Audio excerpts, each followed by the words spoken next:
Chapter 1. Longbourn Village, Hertfordshire, England, December 1811. Miss Elizabeth Bennet hated seeing her elder sister in such low spirits. Jane's cheeks looked somewhat sunken. She lacked a healthy glow, and her bright, angelic eyes seemed to have dimmed. All for the cause of her lover, Mr. Charles Bingley. The gentleman had promised to return in a few days, but it was now a week later. Jane, who never complained about anything, said, "Were it simply a matter of his being late by a day or two, I would have no cause for concern.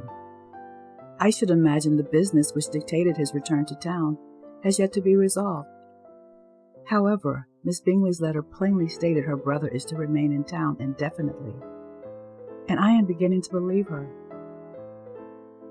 Elizabeth sighed and put aside her book. "Dearest Jane, may I remind you again not to take Miss Bingley's letter to heart?" she said, although she too was beginning to have doubts. Not that she doubted for a second that Mr. Bingley was in love with her sister. However, Elizabeth would not dismiss the power of the gentleman's sisters and his closest friend, Mr. Darcy, over him. She could think of no other explanation for the remaining inhabitants of Netherfield to take their leave on Mr. Bingley's heels other than to persuade him to remain in town.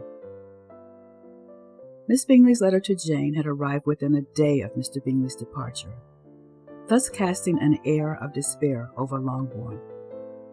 Making matters worse, the news came shortly after Elizabeth had been the means of ruining her eager mother's scheme to secure the Bennet family's place at Longbourn in the event of her husband's demise. The morning after the Netherfield ball, Mrs. Bennet was confident she would rid herself of one of her 5 unmarried daughters. Determined that her eldest was soon to be married to their new neighbor, Mr. Bingley, the matchmaking mamma had pointed Mr. William Collins, the heir apparent to the Longbourn estate owing to an entailment, toward her second eldest daughter. But to the lady's surprise, Elizabeth had declared she would not have him, and owing to the manner of her refusal, which Mrs. Bennet had the misfortune of hearing through a closed door as she happened to place her ear against it, Mr. Collins abdicated his plan to choose a bride from among the Bennet daughters. Elizabeth recalled the part of her speech to Mr. Collins that had spared her from his design for future marital felicity involving her. "I should have paid more attention to the wisdom of Miss Lucas. She was quite right about your unwavering determination to marry for only the deepest and truest kind of love," Mr. Collins conceded. "There is a sensible young lady if I ever met one.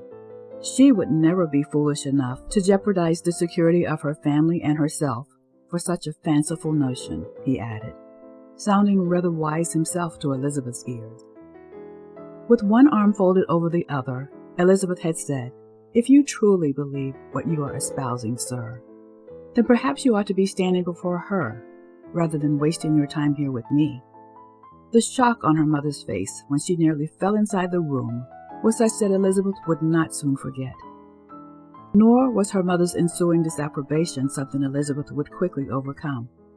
That her mother would think Elizabeth would commit to an alliance that would bring her nothing but misery was one thing, but that was nowhere near the worst part of Mrs. Bennet's lamentations. In front of Mr. Collins, Elizabeth's mother accused her of thinking too highly of herself, simply because the proud Mr. Darcy had singled her out for a dance at the Netherfield ball. She still felt the sting of her mother's words clawing at her sensibilities. Anyone who knew Elizabeth well knew how much she disliked the proud Mr. Darcy. It was not as though she had a choice in the matter.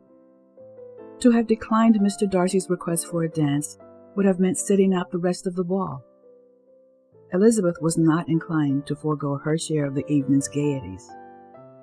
For her mother to suggest that Elizabeth forgot what she was about because of her dance with Mr. Darcy was vexing, for it meant her mother did not really know her at all. Considering the way Mrs. Bennet lamented Mr. Bingley's continued absence, she did not know her eldest daughter either. Surely, if her mother exercised more temperance, Jane would not be so ill at ease. Jane sighed. "I fear following your advice not to take Miss Bingley's letter to heart is easier said than done. I know how much you dislike her, but I have never seen her in an unfavorable light." Elizabeth could not argue with her sister on the latter score, for Jane was too good not to see the best in everyone. Jane always gives everyone the benefit of the doubt. Elizabeth did not falter.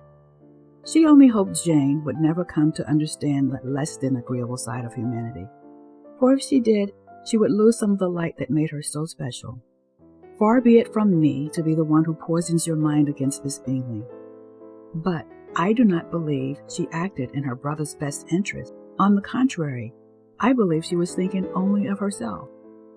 Consider her assertion that her brother is amorous of Miss Georgiana Darcy, for instance, Elizabeth said, referring to the part of Miss Bingley's letter that Jane had said hurt her the most. Jane had purposely pointed out the part that read, "I really do not think Georgiana Darcy has her equal for beauty, elegance, and accomplishments, and the affection she inspires in Louisa and myself is heightened into something still more interesting from the hope we dare entertain of her being hereafter our sister. I do not know whether I ever mentioned to you my feelings on the subject, but I will not leave the country without confiding them, and I trust you will not esteem them unreasonable. My brother admires her greatly already. He will have frequent opportunities now of seeing her on the most intimate footing. Her relations all wish the connections as much as his own, and a sister's partiality is not misleading me, I think, when I call Charles most capable of engaging any woman's heart. With all these circumstances to favor an attachment, and nothing to prevent it, am I wrong, my dearest Jane, in indulging the hope of an event that will secure the happiness of so many?" And to think, Jane had thought Miss Bingley had meant well. She could not have conceived that the woman's words were an open rebuke, intended to make her feel small. Instead, Jane had interpreted Miss Bingley's words as well intended and meant to spare her feelings. Elizabeth continued, "Did Mr. Bingley ever once show any sign of suffering or tender regard for the young lady? I dare say he never once mentioned her name. And what of the young lady's own brother? It is hard to suppose he would sit idly by and do nothing while the man destined for his sister was courting someone else. A man like Mr. Darcy would not have disregarded such conduct. In hindsight, can one really say that Mr. Bingley was courting me? I never saw a man more violently in love," said Elizabeth. "Indeed, no one who has ever seen you together can doubt his affection. Miss Bingley, I am sure, cannot. She is not such a simpleton. She would have ordered her wedding clothes if she had seen half as much love in Mr. Darcy for herself." One might suppose Mr. Bingley made a beginning, but who is to say his return to town did not remind him of what he is really about? Even you would argue I might have done more to encourage him. If not Miss Darcy, surely there are many other young ladies with whom he might spend his time. Young ladies who are far more receptive and encouraging than I was whenever we were together. I am sure your chance will come soon enough. Let us wait and see what happens before you give up all hope of Mr. Bingley's return." Jane sighed in resignation. "Very well, I will try. For now."